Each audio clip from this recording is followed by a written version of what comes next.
దేవాతి దేవునికి వందనాలు చెల్లించుకుందామండి. ఆగస్టు మాసం అంతా కాచి కాపాడిన దేవునికి ఎంతగానో మనం రుణపడినాం. మరి ఇప్పుడు పాడినటువంటి పాటలకు కూడా ఎవరి వలె జీవించాలంటమ్మా? హానోకు వలె, మోషే వలె నేను సాగదా యేసునితో అని చెప్పేసేసి, మరి సాగినాడు కాబట్టి హానోకు వలె సాగినాడు, తర్వాత మోషే వలె సాగినాడు, తర్వాత స్టెఫను వలె. ఎందుకు? శ్రమలో. మరి హానోకు మోషేలకు ఏ విధంగా సాగారో మనకు పరిశుద్ధ గ్రంథం తెలుసు. మరి హతసాక్షుల కాలంకి వచ్చేకల్లా స్టెఫెన్ పౌలు గురించి కీర్తనాకారుడు లిఖించాడు. స్టెఫెన్ పౌలును ఆ విషయాలు వాళ్ళు జ్ఞాపకం చేశారు పాట ద్వారా. సాగేది నేను ఎంతకాలం సాగాలంటమ్మా? జీవితకాలం సాగాల్సిందేనా? లేదా కొంతకాలం, ఒక నెలలో, 2 నెలలో, 3 నెలలో, లేదా ఒక సంవత్సరమో? జీవితకాలం సాగాలి. మరి కీర్తనాకారుడు ఏమంటున్నాడు? 23వ కీర్తన 6వ చరణంలో, నేను బ్రతుకు దినములన్నీ కృపాక్షేమములే, నేను బ్రతుకు దినములన్నీ కృపాక్షేమములే నా వెంట వచ్చును. తర్వాత చిరకాలము యెహోవా మందిరంలో నేను నివాసం చేసేస్తున్నాను. జీవితకాలం అంతా. మరి చాలా మంది మధ్యాహ్నం డ్రాప్ వస్తున్నారు. ఎడ్యుకేషన్లో చూసుకుంటే ఇంటర్మీడియట్ ఆగిపోయినటువంటి వాళ్ళు, డిగ్రీతో ఆగిపోయినటువంటి వాళ్ళు, 10th ఆగిపోయినటువంటి వాళ్ళు, మెడిసిన్ చేస్తూ ఆగిపోయినటువంటి వాళ్ళు, ఇంజనీరింగ్ చేస్తూ ఆగిపోయినటువంటి వాళ్ళు, చాలా డ్రాప్ వస్తున్నాయి. అది ఎడ్యుకేషన్ సైడ్. కుటుంబ పక్షాన తీసుకోండి కదా, కుటుంబంలో కూడా చాలా డ్రాప్ వస్తున్నాయి. అంటే కుటుంబం అనేది ఒక వ్యవస్థ. సంఘానికి పునాది మెయిన్ కుటుంబం. కుటుంబం అనేది ఒక పిల్లర్.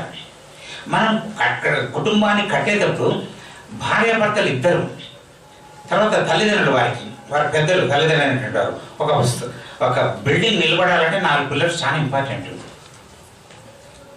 వివాహం అయితేనే తల్లిదండ్రులు నాకు అవసరం లేదంటే కాదు. 20 వైపులో ఉండే తల్లిదండ్రులు అవసరమే. భర్త వైపు ఉన్నటువంటి తల్లిదండ్రులు అవసరమే, భార్య వైపు ఉన్నటువంటి తల్లిదండ్రులు అవసరమే. అదొక వ్యవస్థ.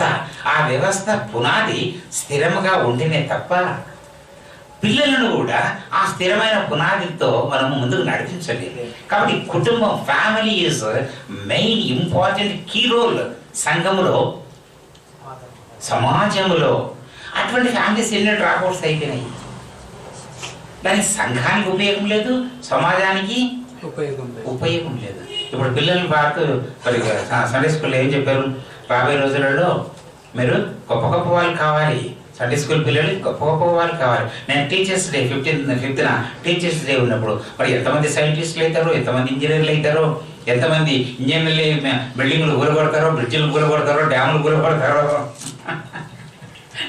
అలా కాకుండా క్రైస్తవ బిడ్డలైనటువంటి వ్యక్తులు చూడండి, మీరు బాగా గమనించండి. క్రైస్తవ బిడ్డలకు, క్రైస్తవేతర బిడ్డలకు మీరు డిఫరెన్షియేషన్ గమనించండి. సంఘంలో, కాలేజీలో అంటే చెడిపోయే పిల్లల గురించి, చెడిపోయే వాళ్ళు ఎక్కడనే చెడిపోతారు. సంఘంలో చెడిపోయే స్టూడెంట్స్ కానీ, యవనస్తులు కానీ ఎక్కడైనా చెడిపోతారు. Whether they are Christians or non Christians,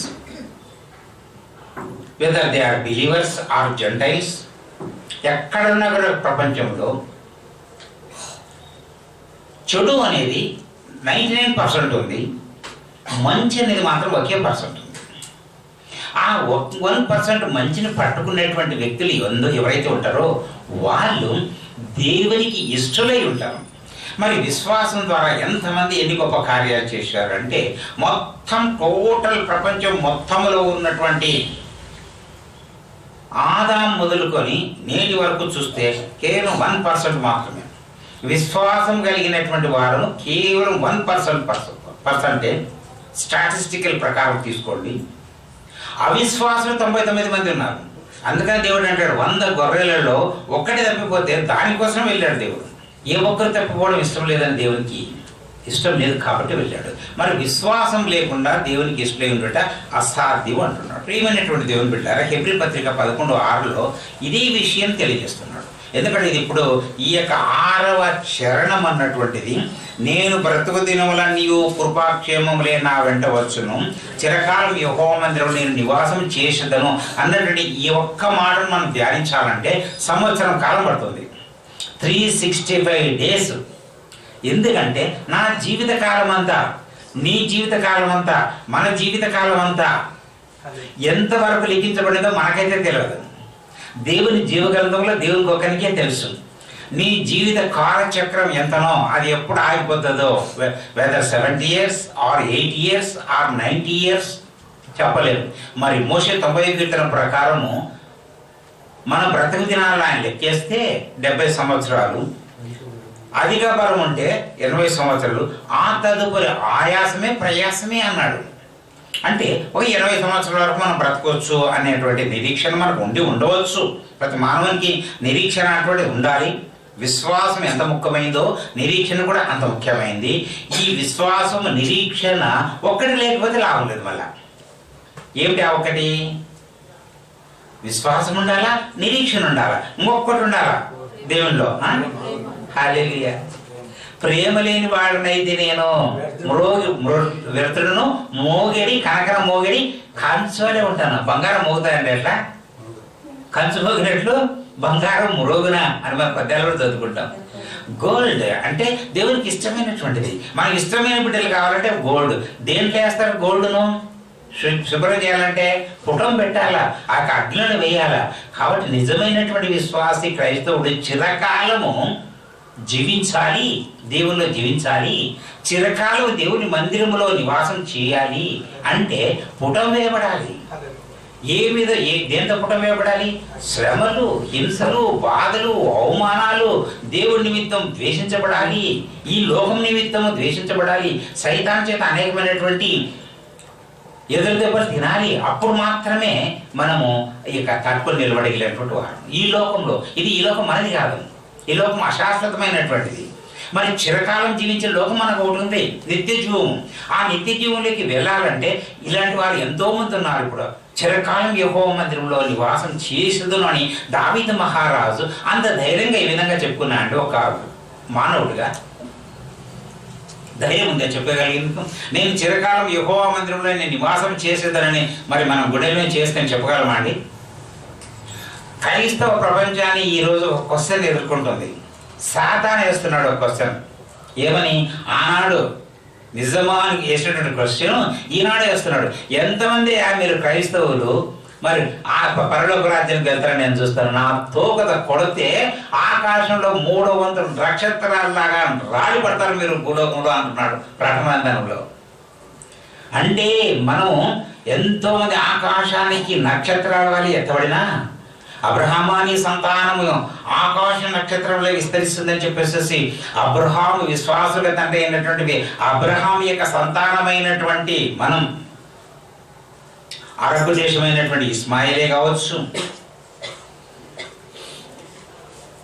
Arabia దేశంలో ఇంకొక భాగమైనటువంటి ఏషా వంశావళి కావచ్చు, తర్వాత మరి పాలస్తీనా అనబడేటువంటి ఇస్రాయేల్ దేశమైనటువంటి ఇస్సాక్ సంతానమైనటువంటి యూదా సామ్రాజ్యం జూయిష్ కింగ్డమ్ కావచ్చు. ఇవి భూలోక రాజ్యాలు మాత్రమే. అటువంటి అబ్రహాము సంతానం నుంచి వచ్చినటువంటి ఈ యొక్క రాజ్యాలు తదుపరి విశ్వాసులకు తండ్రి అని పిలువబడే అబ్రహాం ద్వారా ఎన్నుకోబడినటువంటి అనేక సంఘాలలో దేవుని ఆరాధిస్తున్నటువంటి బిడ్డలమైన మనములను ఆకాశ నక్షత్రాలలో మనం పైకి ఎత్తబడినప్పటికీ సిలువలో కోరలు పీకేసి సైతాన్ యొక్క కోరలు పీకేసి సిలువలో సైతాన్ యొక్క తలను చితక్కొచ్చి ఆదికాండం 3వ అధ్యాయం ప్రకారం పెట్టిన శిక్షా విధి ప్రకారం సైతానుకు మరి స్త్రీ సంతానం ద్వారా వచ్చినట్టు యేసుక్రీస్తు ప్రభువారు సైతాన్ని మరణమన్నటువంటి సైతాను ఓడగొట్టినప్పటికీ కానీ తోకల ప్రాణం ఉంది సైతానికి. ఆ తోక ద్వారానే ఆకాశ నక్షత్రంలో 3వ వంతును కూరుకొచ్చేగల శక్తి the prince of the earth. అంటే ఈ ప్రపంచమంతా ఈ భూమి అంతా ఎవరి చేత నిండిపోయింది? Prince of the earth. సాతానుడు, దుష్టుడు, అబద్ధికుడు, అబద్ధములకు జనకుడు అన్నటువంటి వాడు తన యొక్క సామ్రాజ్యాన్ని భూప్రపంచమంతా విస్తరించాడు. అనేక రీతులుగా, అనేక అవతారాలలో, అనేక విధముగా మనుషుల చేత ఆరాధించబడేలాగా దేవుడు అన్నటువంటి వారు, దేవతలు అన్నటువంటి వారు అనేకులను సైతాను ఈ ప్రపంచంలో లేవనెత్తుకున్నాడు. మనుషులు చేసిన దేవుళ్ళారా పాట కూడా ఒకటి ఏదో అప్పుడప్పుడు పాడుతుంటారు, టీవీలో ఉంటుంది. దేవుడు చేసిన మనుషుల్లారా, మనుషులు చేసిన దేవుడు మనుషులను తన స్వరూపంగా, తన పోలికగా దేవుడు చేసుకొని ప్రేమించి చిరకాలము మహిమరాజ్యంలో, మహిమలోకంలో ఉండాలని చెప్పి దేవుడు ఆశపడితే మహిమలోకానికి వెళ్లకుండా ఆటంకపరిచే మరి దురాత్మ శక్తుల యొక్క సమూహం మధ్య ఆకాశంలోనే ఉందట. అంటే దేవుని సన్నిధానానికి ఎక్కిపోలేనంత మధ్య ఆకాశంలోనే మధ్యలోంచే పడిపోయేటట్టు, కిందికి పడిపోయేటట్టు అనేకులు. పిలువబడిన వారు అనేకులు, కానీ ఏర్పరచబడిన వారు అనేకులు పిలిచారు. అయ్యా సంఘం కొత్తగా ఉంది, లేకపోతే బోధ కొత్తగా ఉంది, ఇదేదో కొత్త వింతైనటువంటిది ఉంది, చాలా ఆకర్షణీయంగా ఉంది అని అనేక సంఘాలు ఉండినప్పటికీ మరి ఏర్పరచబడినటువంటి కొద్దిమంది శేషము. అందుకనే ఇశ్రాయేలు జనాంగంలో మీరు పరిశుద్ధ గ్రంథం అంతా చూడండి, శేషం మాత్రమే దేవుడు మరి వారిని తీసుకుంటా పైకి తీసుకుంటూ. మరి ఈ యొక్క వాక్యం చెప్పగలిగినంత ధైర్యము దావీదు మహారాజుకి ఎక్కడ వచ్చింది? ఒక్క మారు దావీదు గారి యొక్క జీవితం తీసుకుందాం. ఇది మరి ఇక కీర్తన ఆయన రాజు అయినప్పుడు రాసినటువంటి కీర్తన. ఈ యొక్క దావీదు గారి కీర్తన, ఈ 23వ కీర్తన. ఒక్కమారు ఆయన బాల్య జీవితం గురించి మనం వస్తాం. జస్ట్ నేను ఇంట్రడక్షన్ ఇస్తాను ఇది కంప్లీట్ చేయకముందు, ఎందుకంటే ఈ యొక్క వాక్యము దాదాపుగా మళ్ళీ 1 సంవత్సరం మనం ధ్యానించవచ్చు. ఈ యొక్క వాక్యాన్ని, ఇక 5 వాక్యాలు ఒక ఎత్తు, మొదటి వాక్యము సంవత్సరము, చివరి వాక్యం సంవత్సరం. అప్పటికే కానీ మన యొక్క విశ్వాస జీవితము ఈ లోక యాత్రలో స్థిరమైనటువంటి పునాది పైన కట్టబడదు. ఎందుకనగా యెహోవా నా కాపరి, నాకు లేమి కలగదు. The lord is my shepherd, I shall not want అని ఎప్పుడు చెప్పగలిగే స్థితి వస్తుందంటే స్థిరమైనటువంటి గట్టి పునాది మీద కట్టబడినటువంటి వ్యక్తులముగా, కదిలింపబడకుండా రాతి మీద కట్టబడిన క్రీస్తు అన్నటువంటి బండ మీద కట్టబడినటువంటి వారం అయితే అప్పుడు మాత్రమే యెహోవా నా కాపరి, the lord is my shepherd. ఎందుకంటే నా జీవిత కాలం నుంచి పుట్టినది మొదలుకొని గిట్టేంత చచ్చిపోయేంత వరకు కూడా నా దేవుడు నన్ను విడువడు, ఎడబాయడు, నా ప్రతి ఒక్క అవసరత తీర్చే దేవుడు అని మనం ఎప్పుడు నమ్మగలగాలి? అలాంటి సాక్ష్యాలు విన్నప్పుడు, సౌజన్య గారి సాక్ష్యాలు విన్నప్పుడు, నా దేవుడు నాకుండగా నాకేమీ లేవి లేదు, ఎందుకు నేను ఇక్కడిక్కడి పరిగెత్తాలి? పరమ వైద్యుని పెట్టుకొని ఎక్కడికో మనం పరిగెత్తాల్సిన అవసరం లేదు. అఫ్కోర్స్ ఈ లోకంలో ఉన్నాం, వైరల్ అండ్ వైరస్తో కూడినటువంటి ఈ యొక్క ప్రపంచంలో మనం ఉన్నాం. అది మానవుడు సృష్టించినటువంటి భయంకరమైన వ్యాధితో కూడినటువంటిది. అందుకనే వాక్యంలో హృదయం ఘోరమైన పాపం కలదని చెప్పేసేసి దేవుని వాక్యం సెలవిస్తుంది. అన్ని ఇప్పుడు మనకు వచ్చే ఈ రోగాల కన్నా, వైరస్ కన్నా, ఎబోలా రోగమా, ఇంకా దాని మించి ఇంకెన్ని ఉన్నాయో అది మన పరిశుద్ధ గ్రంథంలో అన్ని క్లియర్గా ముందుగానే చెప్పాడు. సొదొమ గొమొర్రాలను నాశనం చేసేటప్పుడే అగ్ని గంధకాలు కురిపించి దేవుడు ఎక్కడైతే అపవిత్రత ఉందో ఆ అపవిత్రత అంతా కంప్లీట్గా పవిత్రం చేసేసాడు భూమి. ఎందుకంటే వాడు చేసిన పాపం వల్ల భూమి అపవిత్రమైపోతుంది. సమస్త భూమి నాదే. మనం అనుకుంటున్నాం ఈ స్థలం నేను కొనుక్కున్నాను, నా పేరట ఉంది, నాది అని స్థలాలు కబ్జాలు చేస్తున్నారు. కానీ ఎన్ని స్థలాలు కబ్జాలు చేస్తున్నారు, కట్టకపోతున్నారా?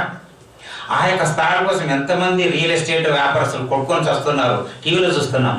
ప్రతి దినం రియల్ ఎస్టేట్ వ్యాపారం చేసే వాళ్ళను చంపుకోవడము, తీసుకు ఎక్కడో పడేయడము, మానభంగాలు, హత్యలు, నరహత్యలు, వీటికి అన్నిటి కారణం ఎవరు? జనకుడు, అబద్ధికుడు, సైతానుడు, దుష్టుడు అనేక దేవతలు సృష్టిస్తూ మానవుని పరిపరి విధాలుగా దేవుని యొక్క త్రోవను తప్పించి తిరుగుతూ ఆయన యొక్క నివాస స్థలములుగా రాకుండా చేయడం అనేది సైతాన్ యొక్క ఉద్దేశం. ఈ యొక్క విశ్రాంతి దినములో దేవుని సన్నిధానం రాకుండా, మరి అయ్యగారు చెప్పినట్టు ఒక విశ్రాంతి దినం దొంగిలించేందుకు 1000 రూపాయలు పోగొట్టుకున్నాడు, ఎంతో మనశ్శాంతి పోగొట్టుకున్నాడు. కానీ మరి దేవుడు అంటున్నాడు, అయ్యా మీరు ఒక్క దినం నా దగ్గరికి వస్తే నేను 1000 దినాలు ఆశీర్వదిస్తాను అన్నాడు. అటువంటి ఆశీర్వాదం కావాలంటే దావీదు గారు కుటుంబంలో యెషై కుటుంబంలో 8వ చివరివాడు. మరి యూదుల యొక్క ఆచార ప్రకారం మొదటివాడు జ్యేష్ఠత్వం అన్నిట్లో హక్కుంది. జిఎస్ యొక్క ప్రిన్సిపల్స్ ప్రకారం మోషే ధర్మశాస్త్ర ప్రకారం దేవుడు ఇచ్చినటువంటి ఆజ్ఞానుసారంగా జ్యేష్ఠుడికి జ్యేష్ఠ సంతానము, సమస్తములో ప్రథమ సంతానం ఉంటుంది, ప్రథముడుగా ఉండాలి. అంటే అతను కుటుంబంకు పెద్దవాడు ఉండాలి, తండ్రి యొక్క బాధ్యతలు మోసేవాడుగా ఉండాలి, తండ్రి తదనంతరము తన యొక్క కుటుంబాన్ని పోషించేవాడుగా ఉండాలి, తనకున్నటువంటి ఆస్తిలో శ్రేష్టమైనటువంటి భాగాలు పొందుకునేవాడిగా ఉండాలి. చిన్నవానికి ఏముండదు, పెద్దవారికి అన్ని అధికారాలు, కానీ దేవుడు చిన్నవాడిని కూడా ఎన్నుకున్నాడు. మరి యుద్ధంలో ఇశ్రాయేల్ దేశంలో ప్రతి ఒక్కరూ యుద్ధానికి వెళ్ళాల్సిందే. అందులో మొదటివాడు, రెండవవాడు, మూడోవాడు కుటుంబంలో విజయ పాట పాడుతూ ఏం పాట పాడినా అబ్రహాముకు ముసలి వయసులో వాగ్దానం ఇచ్చాడు, వాగ్దాన పుత్రుని ఇస్సాకు ఇచ్చాడు. మరి ఆ యొక్క వృద్ధాపంలో కనిస్తే ఒకరి వల్ల ఆకాశ నక్షత్రంతల విశాలంగా అయిపోయింది. మరి ఒక మారు యాకోబుని జ్ఞాపకం చేస్తున్నాం. ఎంతమంది సంతానం వచ్చిందండి యాకోబు గర్భం నుంచి? 70 మంది రాలేదా? ఐగుప్తుకి 70 మంది వచ్చారు ఒక్కడు. అందుకని ఇశ్రాయేలు ఇప్పుడు చూసుకోండి, విస్తారమైనటువంటి జనంగా పెరిగిపోయారు ఇశ్రాయేలీలు. మరి అదే అబ్రహాము యొక్క ఇహలోక శారీరక సంబంధ పుత్రుడైనటువంటి ఇస్మాయిలీలు అయితేనేమి 12 రాజులుగా చేస్తానన్నాడు. 12 అరబ్ దేశాలలో వారిని కూడా విస్తరించాడు. మీరు మహమ్మదీయ సహోదరుల కుటుంబాలు చూశారంటే ఎంతమంది ఉంటారు పిల్లలు? అదంటే పిల్లలు. అదే విధముగా మరి ఇశ్రాయేలును కూడా దేవుడు ఆశీర్వదించాడు. కడగుట్టు వాడైనటువంటి దావీదు ఏం పని చేస్తున్నాడు? గొర్రెలు కాచుకుంటూ అడవిలో ఉన్నాడు. మరి సౌలు వెళ్ళినప్పుడు సమూయేలు గారు వెళ్ళినప్పుడు మొదటివాడు అక్కర్లేదు, రెండోవాడు అక్కర్లేదు, మూడోవాడు అక్కర్లేదు, పక్క తీసి పడేసేయమన్నాడు. వాని ఎత్తును, వాని వేషము, వాని యొక్క బలాన్ని నేను లక్ష్య పెట్టాను, పైవేషం లక్ష్య పెట్టను. ఇంకా ఎవడో ఉన్నాడు, చివడోడు ఉన్నాడట, అడవిలో పట్టుకరాపోమన్నాడు. వాడు వచ్చినప్పుడు ఏం చేసాడు? ఎర్రని వాడును, చక్కని నేత్రం గలవాడు.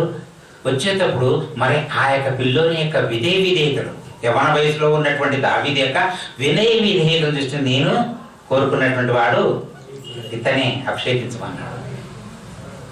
అంటే దావీదు అరణ్యంలో ఉన్నప్పుడు ఎంతమందిని ఎదుర్కొని ఉంటాడు? తన యొక్క గొర్రెలను కాచేటప్పుడు ఆ బెత్లెహేం యొక్క అరణ్య ప్రదేశం ఎంతో దూరం, నేను చెప్పాను ఆ పై 5 చరణాలు మనం ధ్యానించుకుంటూ వచ్చాం. ఘోరాంధకారపు లోయలో, కొండలలో, లోయలలో, మిటలలో, పొదలలో, ఆ తర్వాత మరి అరణ్యంలో క్రూర జంతువుల మధ్యలో, దొంగ వల్ల, చిరుతపురుల వల్ల సౌరాస్తు అంటాడు యుద్ధంలో యుద్ధంలో ఆ యొక్క గొల్యాతు చంపుతాడు. ఆ అడవిలో నేను తోడేలుని, ఎలుగుబంటిని, సింహాన్ని చంపినటువంటి వ్యక్తిని. ఈ యొక్క సున్నతి లేనటువంటి ఫిలిస్తీయుడు ఏ పాటి వాడు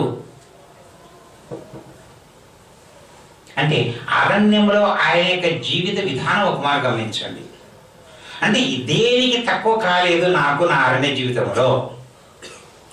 అంటే మరి సమయంలో వచ్చి ఆశీర్వదించినంత వరకు, అభిషేక తైలము చేత ఆయన ఎన్నుకునేంత వరకు, పరిశుద్ధాత్మ ఆయన మీదుగా రాక ముందు దేవుడు ఆయన ఆశీర్వదించలేదా దావీదును? అంటే ఎంత ధైర్యశాలి ఉండాలి. ఎండకు ఎండుతూ, వానకు నానుతూ, చలికి మంచుకు తన గొర్రెల ఎడల ఎటువంటి శ్రద్ధ కలిగి ఉన్నాడో, నా దేవుడు నా ఎడల అంత శ్రద్ధ కలిగి ఉన్నాడని, యెహోవా నా కాపరి, నాకు ఏమీ కలగదు. అంటే నా యొక్క జీవిత కాలం అంతా నేను యెహోవా మందిరములో నివాసము చేసేదును అన్నటువంటి విశ్వాసము ఆయనకు వచ్చింది. అంటే అటువంటి విశ్వాసం నీకు, నాకు, మనందరికీ, ప్రత్యేకంగా సంఘమునకును. ఏ సంఘము? ఈ సంఘాలన్నీ ఉండవండి. ఇప్పుడు మనం మాట్లాడుకున్నటువంటి ఈ సంఘాలన్నీ ఉండవు. ఎత్తబడేది ఒకే ఒక సంఘం ఉంటుంది. ఎత్తబడే సంఘమే చివరికి స్థిరంగా నిలబడేది. ఇవన్నీ లయమైపోయేటివే.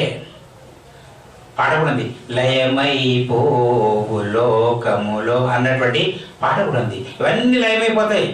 ఈ మిద్దెలు, మేడలు ఇవన్నీ ఉండవు. ఆస్ట్రాయిడ్స్ ఎన్నో భూమికి దగ్గరకు వస్తున్నాయి. ఎన్ని సూర్యచంద్ర నక్షత్రాలు ఎంతో మార్పు జరిగిపోతుంది. మొత్తం ఈ ప్లానెటరీ సిస్టమ్ అంతా కొలాప్స్ అయిపోతుంది. దానికన్నా ముందుగా ఎత్తబడే సంఘం అవుతుంది. ఆ ఎత్తబడే సంఘములో ఉన్నటువంటి వారే చిరకాలము యెహోవా మందిరములో నేను నివాసం చేసుకున్నాను. అప్పటికి ఆ యొక్క ఎత్తబడే సంఘంలో చిరకాలం యెహోవా మందిరం నివాసం చేయాలంటే మరి ఏం చేయాలంట? నేను బ్రతుకు దినములన్నీయు, మనం బ్రతుకు దినములన్నీయు కృపాక్షేమములే నా వెంట వచ్చును.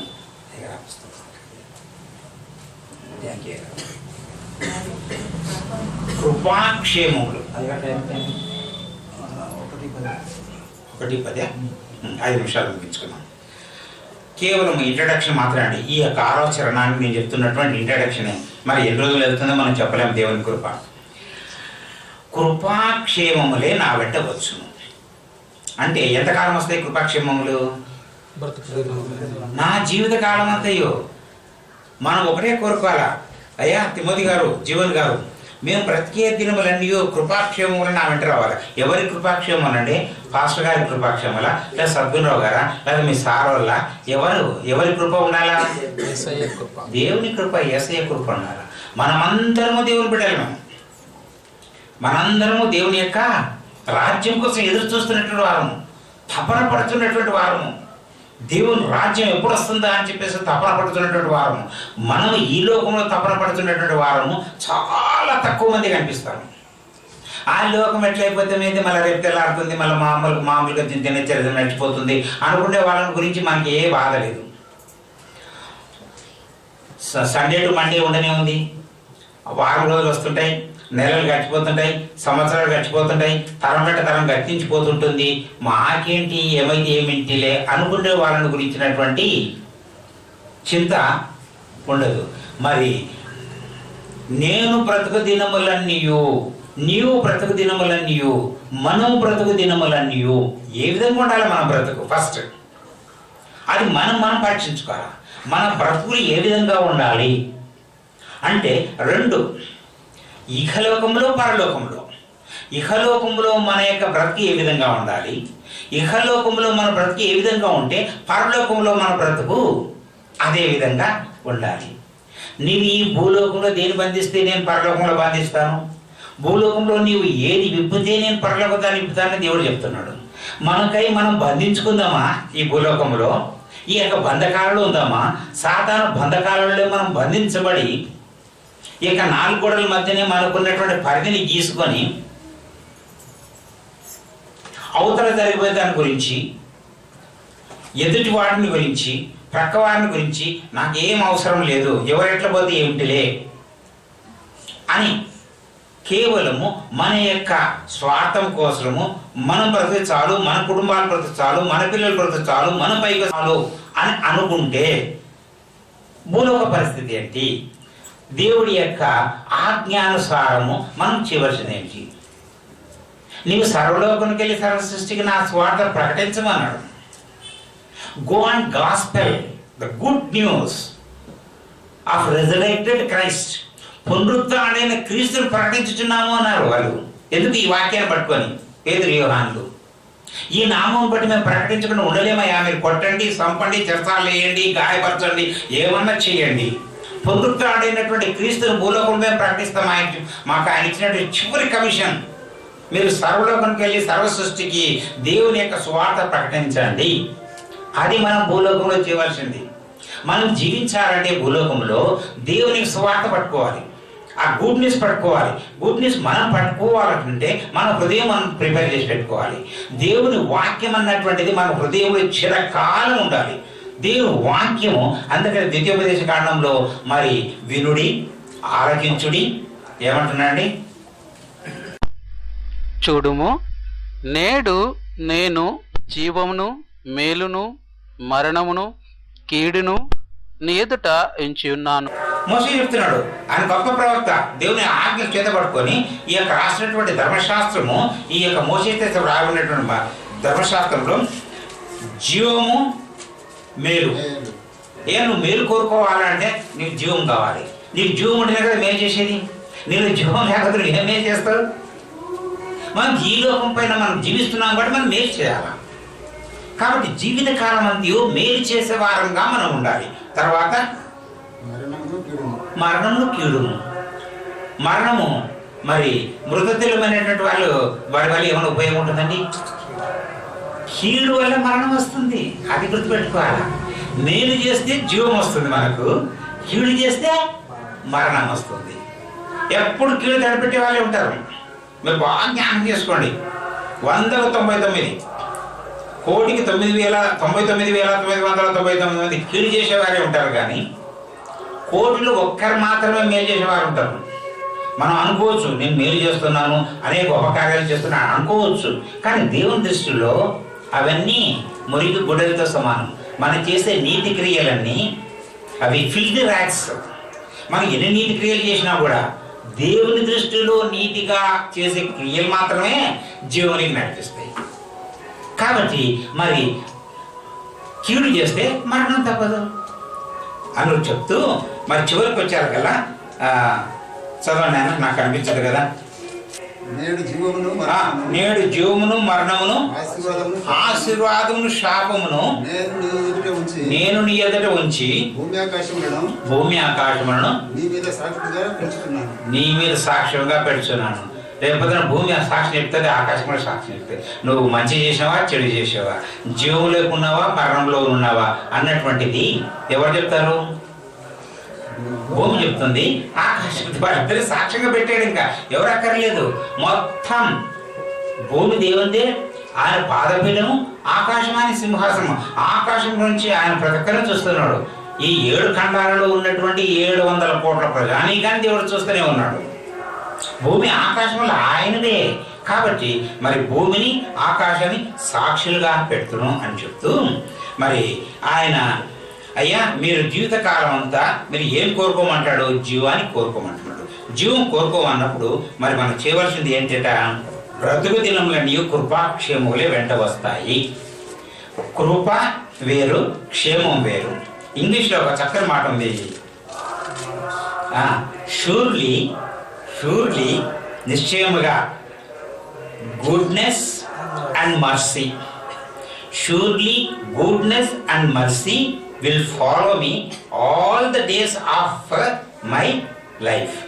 All the days of my life. నా జీవితకాలం అంతా నిశ్చయముగా కృపాక్షేమములు, గుడ్నెస్ అండ్ మర్సీ. మరి కృపాక్షేమములు ఎప్పుడు మనం పట్టుకొని ఉండాలి. దేవుని యొక్క కృప మన పట్ల ఉంటే మనం సురక్షితంగా ఉన్నట్లు, క్షేమంగా ఉన్నట్లు, ఆయన యొక్క ఆశ్రయపురంలో మనం ఉన్నట్లు. ఈ లోకంలో ఆ దేవుని యొక్క ఆశ్రయపురాలను మనం ఆశ్రయపురాలలో తెలియనట్లు. ఆయన యొక్క కృపాక్షేమము మన వెంట రావాలి. నేను నీకు తోడైందును, నీకు ఏ అపాయమును కలగదు, నీకు నేను తోడై ఉన్నాను, నా దుడ్డుకరణను నా దండము నిన్ను ఆదరించును అని చెప్తున్నాడు. మరి అందుకని ఈ యొక్క కీర్తనకారులు భక్తులైనటువంటి యేసన్న గారు, రాజబాబు గారి పాటలు మనం చాలా వరకు ఎక్కువగా మనం పాడుకుంటున్నాం. యేసన్న గారి పుస్తకంలో మీరు గమనించండి, ఎక్కువగా కృపల గురించి ఆయన ఎక్కువ పాటలు రాశాడు. కృప కృప కృప, దేవుని కృప. మరి మన కుటుంబంలో కృప కలిగినటువంటి వాళ్ళు చాలా మంది ఉన్నారు. కృప అని పేరు పెట్టుకున్నటువంటి వాళ్ళు, దేవుని యొక్క కృపకు పాత్రలైనటువంటి వారు మన కుటుంబంలో ఉన్నారు. ప్రియమైన దేవుని బిడ్డలారా, మరి యేసన్న గారి యొక్క 7వ పాట చూస్తే, శాశ్వతమైనది నీవు నాయడ చూపిన కృప. అబ్బా, శాశ్వతమైనది నీవు నాయడ చూపిన కృప. ఎంత గొప్ప డెప్త్లోకి వెళ్ళి రాశాడంటే యేసన్న గారు ఆ పాట. మరి 72వ పాట చూసుకుంటే, కృపాసత్య సంపూర్ణుడా. మనం పాడుకుంటుంటేనే మనకి ఎంత ఆనందం హృదయాలలో చేస్తుంటుంది. కృపాసత్య సంపూర్ణుడా, సర్వలోకానికి చక్రవర్తివి నీవే. అయ్యా, ఈ విశ్వానికి అంత చక్రవర్తివి నీవేనయ్యా. కాబట్టి నీ కృపాసత్య సంపూర్ణుడుగా జీవిస్తున్నావు. అటువంటి జీవం నాకు కావాలి. అప్పుడే నేను నా జీవితకాలం అంతా నీ కృపాక్షేమము నా ఎంట వస్తాయి. కాబట్టి కృపాసత్య సంపూర్ణముగా మనం జీవించాలి.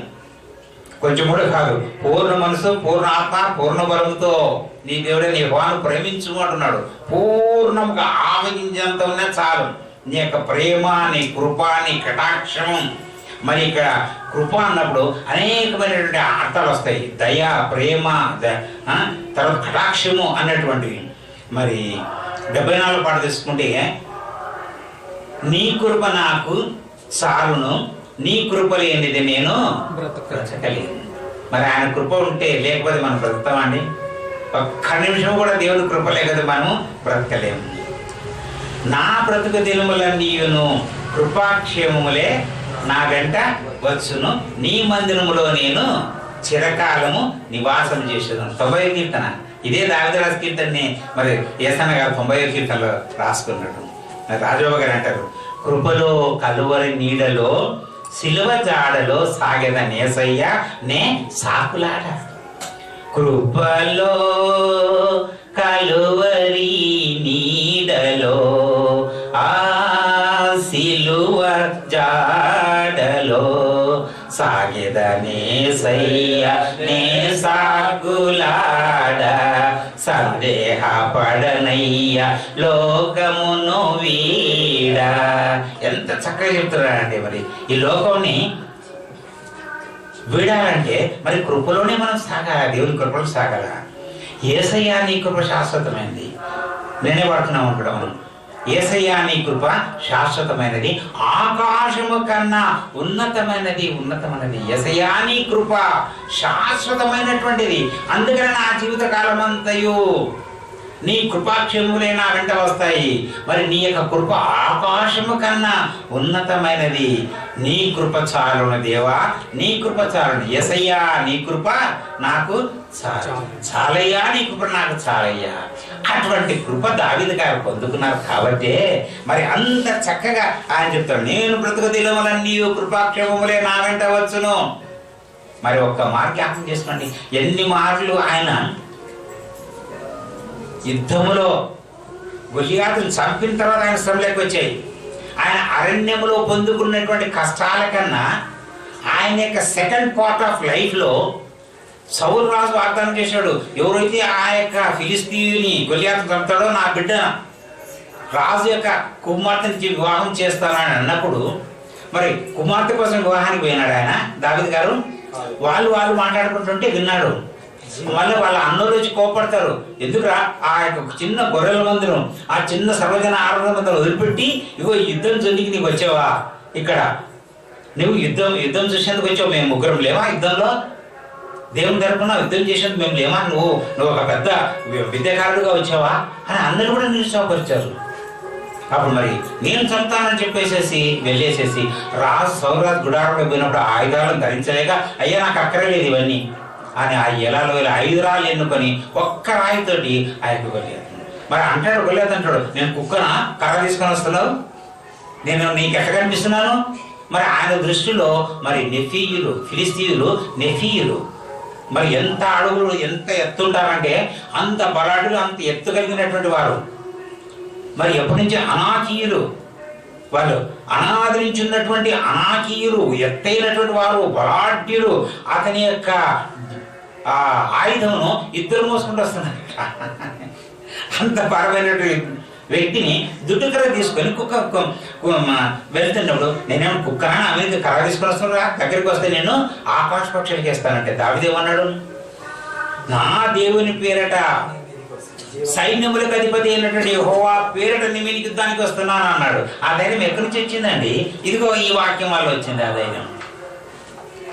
నేను చిరకాలం దేవుని మందిరంలో నివాసం చేస్తాను, నేను బ్రతుకు దినాలన్నీ నా దేవుడు నాకు కృపాక్షేములు ఆయన ఉండే, ఆయన కృపను బట్టి నీ మీద రాగలుగుతున్నా. అది మనం చెప్పగలుగుతున్నామా? మరి ఆ తదుపరి చూసుకోండి. ఇంకా సెకండ్ పార్ట్ చంపాడు, బాగానే ఉంది. మరి రాజు బిడ్డలు కూడా ఇచ్చాడు, బాగానే ఉంది. తర్వాత ఏం చేశాడు? సొంత మామగారే అల్లుని చంపనీకి, దావీదుని చంపేందుకు ఎంత వెతికాడో, ఎంతమంది సైన్యాన్ని పంపించాడో. చివరికి యోవాబు సర్వసైన్యాధిపతి ఆయన సౌరాజు కూడా ఆ యొక్క అరణ్యంలో వెతుక్కుంటూ వచ్చాడు. ఆయన కొండలలో, లోయలలో, గుహలలో దాక్కొని మరి అంటాడు, అయ్యా మరణానికి నాకు ఒక అడుగు మాత్రమే ఉంది, నన్ను అంత వెన్నంటుతున్నాడు మా సౌలరాజు గారు మామగారు అని చెప్పేసి సొంతవాడు. మరి సెకండ్ పార్ట్ అంతా తీసుకుంటే దావీదు యొక్క చరిత్ర అంతా తీసుకుంటే మరి ఎంత గొప్పగా దేవుడు కాపాడుతాడు. తిండి లేక అరణ్యంలో మరి ఎన్ని ఉపవాసాలు చేశాడో, ఎన్ని ఇబ్బందులు పడుకున్నాడో, ఎక్కడ పడుకున్నాడో, సరైన నిద్ర ఉందో లేదో, ఎప్పుడు వస్తారో, ఏం కొంచెం ఆల్గడైతే మరి సౌలు యొక్క సైనికులు ఏ విధంగా వచ్చారో అని చెప్పేసి ఈ కొండ కాకుండా ఆ కొండ, ఈ లోయ కాకుండా ఆ లోయ, ఈ గుహ కాకుండా ఆ గుహ, అనేకమైనటువంటి గుహలలో దాడి పెట్టుకొని బ్రతికినటువంటి ఆ యొక్క దినాలకు జ్ఞాపకం చేసుకుంటే మరి ఈ మాట అనగలడాండి, నేను బ్రతుకు దినమని నీకు నీ కృపాక్షేమం దేవా, నీ కృపాక్షేమం నా వెంట చిరకాలని యెహోవా నివాసం చేస్తానయ్యా అంటారు. అటువంటి పరిస్థితులు అన్నీ దాటుకొని వచ్చిన తర్వాత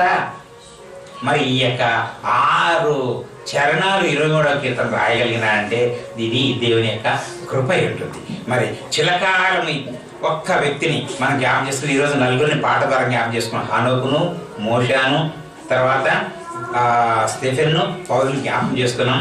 అటువంటి వాళ్ళు చాలా మంది ఉన్నారు లిస్టు. చిరకాలం యెహోవా మందిరంలో నివాసం చేసేవాళ్ళు.